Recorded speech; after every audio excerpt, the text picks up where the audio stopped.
The reason that I chose a career in the trades is because after high school, I had to financially support myself, so the idea of taking on a large sum of debt didn't seem like an option for me.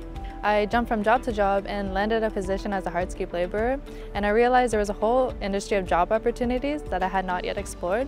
And so the reason that I like the trades is all you need is your high school to get into it, it's a low starting cost, and the benefits start right away. I honestly discovered bricklaying by accident. While we were doing hardscape, we did a lot of interlock, and I thought bricklaying and interlock were the same thing. So I got an apprenticeship doing brick and stone masonry, and then on the first day, I realized they're completely different. So the reason I like bricklaying is because the fundamentals of it is simple, but you can be very creative with it. The response from my friends and family was mixed. A lot of them are already in the trade, but their only hesitancy would be if I'm physically able to take it and if it's going to take a toll on my body in the long run, but so far that hasn't been the case. I started off in residential new builds, and I was put between two bricklayers learning how to lay fast to the line. Next I went to commercial restoration, which was a lot of patchwork. I learned how to do demolition and how to use power tools. And now I'm at Heritage Restoration, and it's by far my favorite. I'm learning a lot about the history of bricks, not only from my mentors, but from the wall itself.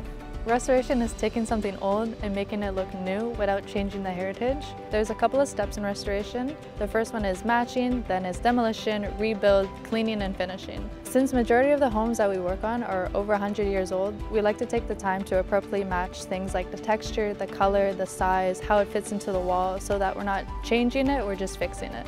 When I complete a restoration, it's a representation of all the hard work and care that I put into it, so it makes me feel proud. Masonry has taken me to a place where I really enjoy the work that I'm doing. I love the people I'm working with, and I'm learning something new every day. What I hope to do in the future is have my own women's masonry company where I can teach women the craft, but also introduce girls into the trade.